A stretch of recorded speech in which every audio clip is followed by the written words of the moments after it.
In our previous session, we saw how to convert the given language into a context-free grammar. This session, we are going to do reverse of that. Given a context-free grammar, how to identify the language that is represented by that is what we are going to discuss here. A small informal procedure of how to do that. Start always deriving words of minimal length. So we know what is a minimal length. So when we have a set of words representing the language, the length of a particular word can be identified or calculated using the number of symbols. So the number of symbols in a particular word represents the length of the word. So whichever corresponds to the minimal length, that we have to start deriving. This could be done without repeating any of the productions by itself. Okay. So for example, if you have S gives ASB or epsilon, straight away the minimal length string could be derived using S gives epsilon. Epsilon is one string, but since it won't be calculated of any particular length, S could be expanded to the production ASB. In next case, without repeating this S by ASB, you just substitute it with epsilon, leaving it the string of minimal length. That's the next procedure. Then repeat the same now with iterating over the various non-terminals available. So as and when you iterate the non-terminals and try expanding them, you will be arriving at the list of words that corresponds to the language. So this procedure can be done using any of the methodologies we have discussed in our previous sessions. It could be through derivation, it could be through parse tree. Reduction we can't use because we don't know about the word, rather we know only the context-free grammar. Okay. Any of these techniques may be used to arrive at the list of words. Once arrived at the list of words put together, that is what we call as the language. So, in order to arrive at a pattern of the language, you just observe. Let's say if L is equal to AB, AAB, ABB, and so on, like AAAB, ABBB, likewise. Just observe what is the pattern that exists in all the words. So here if you see, all starts with A, ends with B, with any number of A's and B's in between. So that's the pattern. So in 90% of the cases, we will be able to arrive at such a pattern. So that we could do. We will do the same with some examples. The first example, identify the language generated by the following context-free grammar. The given grammar is S gives AS BS, BS AS and epsilon. There are three productions. If you want to write down separately, you can write AS BS, S gives BS AS or S gives epsilon. Now our duty is to start deriving the words from the strings of minimal length. So identify, there are three productions from the start symbol here. S gives epsilon is one production and hence this is the first word that we will be reaching out. By using the next two productions, S gives ASBS, the first production I took, then I substituted this S with epsilon, then this S with epsilon, leaving out the second string of minimal length AB. Then the other alternate production I have used BSAS, substituting S with epsilon, leaving out BA, the third minimal length string. So once the minimal length strings are arrived, now this S could be substituted with either of the three. We already have substituted with epsilon. Now move on with substituting with itself and with the next production. That's what we mean by iteration. So I am showing you some examples. ASBS, in which case this S I have expanded to ASBS. Okay, you could see here and followed by BS. Now again, since I am going to use LMD everywhere, you can use RMD or parse tree, but LMD is most convenient. So this S I have substituted using S gives epsilon, then S gives epsilon in the next step, then this gives epsilon, leaving out the fourth string. Similarly, we can take the same thing. First S I have substituted with epsilon for the next step, then Then the second S alone I am expanding to AS, BS.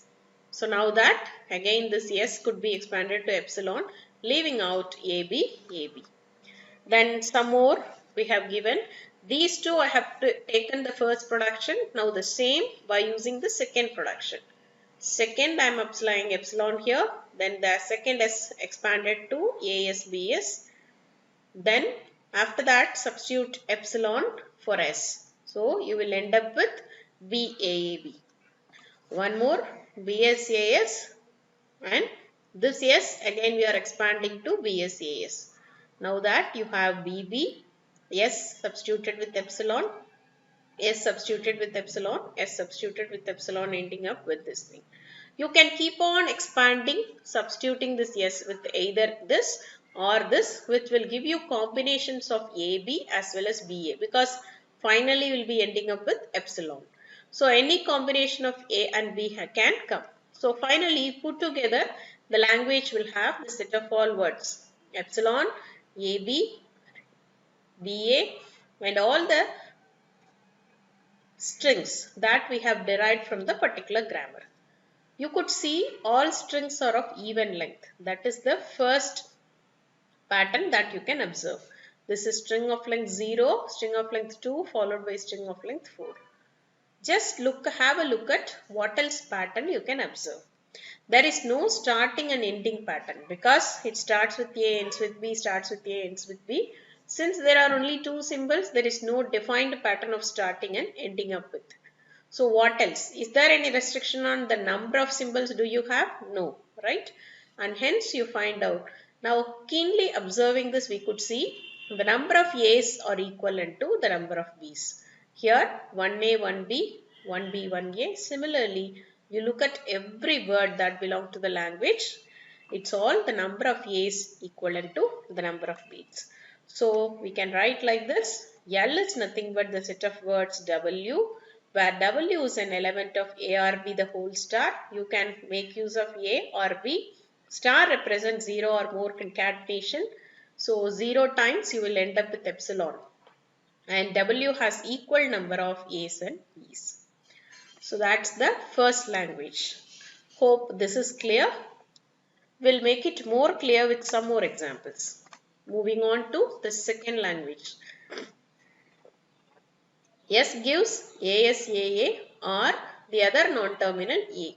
So you can expand this any number of times, which will leave you A followed by AA. So anytime if you use this S production, you will have one A followed by two A's. So you can do that any number of times as and when you expand. Finally, when you want to end, you have to use A, the next non-terminal. So what is A? It is nothing but the combination of B's followed by epsilon. So BA means any number of B's. So it is just B star because epsilon is also there. So you can have epsilon 1B, 2B, 3B, 4B or any number of B's. So what is it actually? So when I use this S production, I'll just try to draw one parse tree from S. If you take, when you expand it for the first time, AS, then A. Then if I use the same S production for the next time, you will have AS, A. So anytime if you derive one A, you will have two A's. When you come here, you have two A's, there you have four A's. Then again if you expand using the same production, you will have AS, A. So you have 3 A's as of now before S, and after S you have 6. So what is the relationship between these things? It is, yes, if it is A power n before S, it will be A power 2n after S. Fine. Now with that, after expanding using the first production, S gives AA, ASAA. When you want to terminate, you have to use the next non-terminal A. So finally, once you start deriving all these things, this will get converted to A power 2n. So what the non-terminal A derives, already we have seen it is epsilon, then V, VB, VBB and so on. So which is nothing but V power M. Why am I representing M instead of N? Because there is no relationship between the number of A's that you derive and the number of B's. See here, after you expand this S to A, you can stop, okay, without even single B, or you can use 1B, 2B's, which is independent of the derivation of ASAA. And hence, the language that is represented using that is A power N, B power M, A power 2N. The same let us see using some sample derivation. I have shown you parse tree, this is derivation. So the first is how epsilon gets generated, because straight away S could lead you to A, where A gives epsilon, that is the minimal length string. Then single B, okay, S gives A gives BA, then this A if you substitute with epsilon you will end up with 1B, and when S gives ASAA, then when this A gets expanded to A, then A gives epsilon, you will end up with AAA, okay. So that is the third string. So moving on, S gets expanded to A gets expanded to BA, then this A gets expanded to epsilon, so we'll have AB, AA. Similarly, other strings also you can generate. So if you look at this pattern, it is 2 A's which is there before S and 4 A's which is there after S. So the words are of this kind, epsilon, B, A. So this should be read as A followed dot AA, because AA is generated separately. Here ABAA, ABBAA, so anything, see, but it's a proven fact by looking at the strings that when one A is there, so look at this string, it could be assumed as AA dot AA, so which can be expanded twice that of S. So that's the thing, and hence the language can be written like this. L is equal to A power N, B power M to A power 2N, where M comma N greater than or equal to 0. Why is it equal to 0? Because S gives A gives epsilon will leave you epsilon, and hence when epsilon is part of the language, both the indices have to be 0. Fine. Moving on to the third language. S gives AAA or BAB or A or B.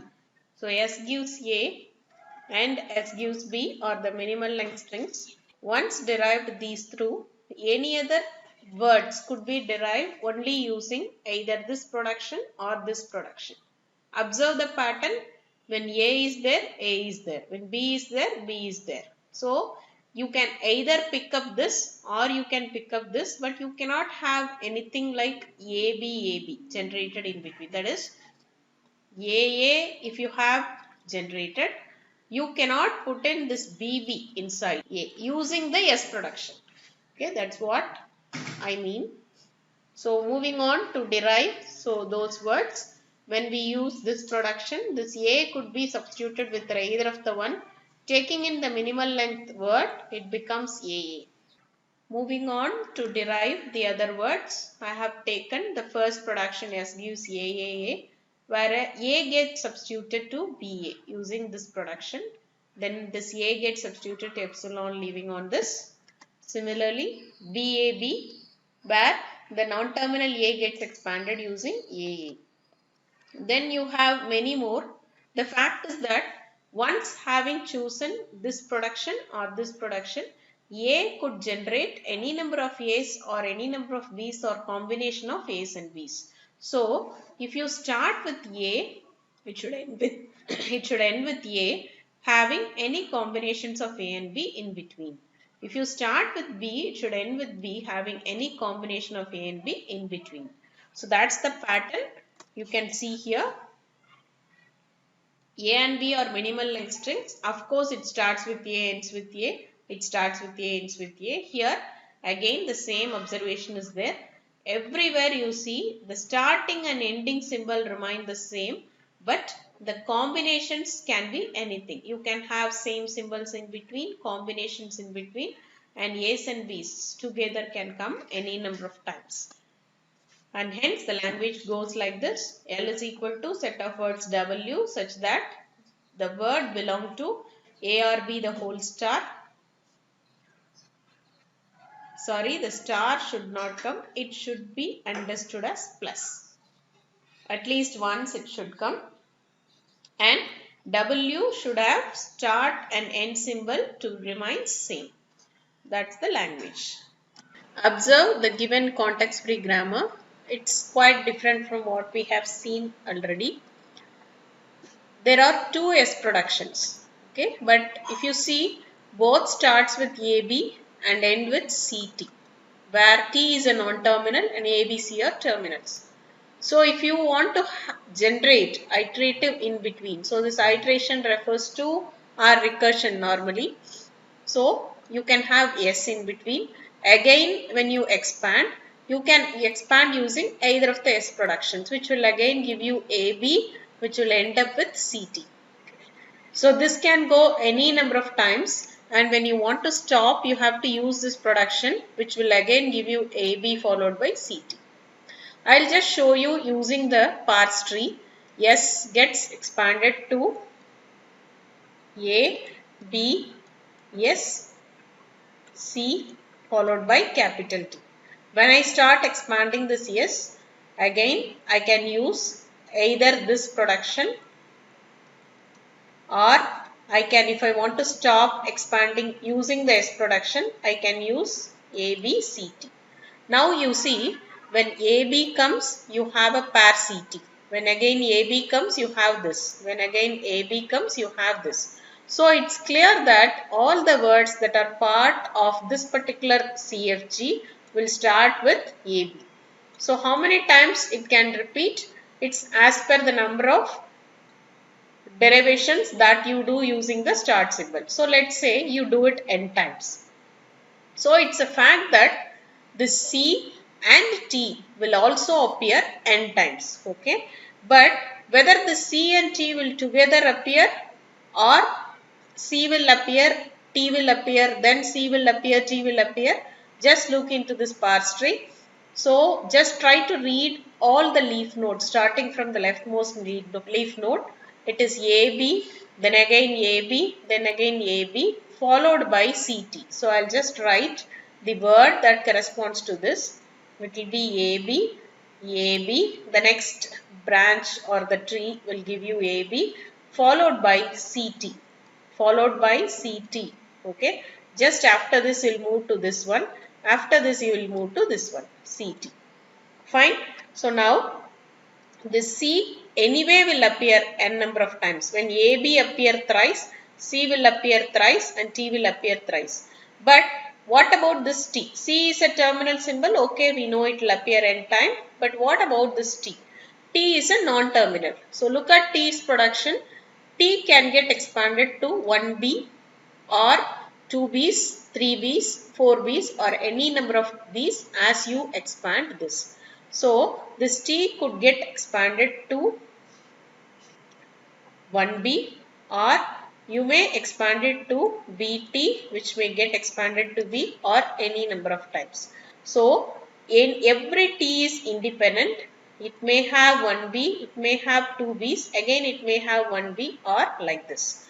So let us consolidate how the words of this will look like. So it will have A, B whole power n. If it appears n time, C then B power, how many times? Let us make it as m1 into C B power m2 into I refer to concatenation, C B power m3. So how many times this will appear? C B power mn. So the number of this pairs is equivalent to the number of times AB appear. So and hence I marked it as n. But every time B can be independent. Why is it independent? T could get derived to 1B, 2B, 3B or anything. Now coming to write the conditions for these n, m1, m2 and so on up to mn. So n, so what is the minimal time that it should appear? If you use this, it will appear twice minimally. If you use this production straight away, it will come once. So n greater than or equal to 1. Then what about m1, m2 and all? When you start expanding t, you should have it once. So m1, m2 and so on up to m1 all greater than or equal to 1. Hope this is clear. I'll show you how to do it using derivations also. Going with the second alternate, ABSCT, where S gets expanded using ABCT, using the second alternate of S, which is the stopping criterion for S, and T gets expanded to B, again T gets expanded to B. So the same gets repeated n number of times here. So here, instead of deriving straight away to B, we are deriving this T to BT, which in turn gets derived to B. So any combinations are possible which will leave you strings of this kind, leaving the language to have strings of this kind. So the pattern is that when you have one AB here, you will have one CB. Okay, C followed by any number of Bs. Here we have two ABs, two sets of AB. So you will have one CB followed by another CB. Again you have two sets of AB. So one CB, one CBB, because the number of Bs are not restricted because of this production. Here also two sets of AB. So one CBB, second is also CBB. So that's the language, and hence your language goes like this. So it's the set of all words W which belongs to this pattern. AB can get concatenated to n number of times, and then followed by C followed by B any number of times. Again this combination will go for n time. So with the constraint n, m1, m2 and so on up to mn all greater than or equal to 1. One lost language which you can map to whatever we already have designed in the CFG2 design pattern. So let's consider this grammar, given grammar. When S has two separate alternates, XY is one alternate, S gives W is another alternate. So it's clear that you can generate two different patterns of words which is not equal, because X and Y are two different production, W is another production. So here itself you can come to know that there are two different patterns of words that will form this particular language. Then if you choose the first alternate XY, let's see what type of words that this will generate. So first symbol is X, the non-terminal, second is Y. So when you try to expand X, so S could get expanded to XY. When you try to expand this X, what is the pattern you can get? So it can permit epsilon. So when I write the substring alone here, it can have epsilon. Then you can expand it using AXB.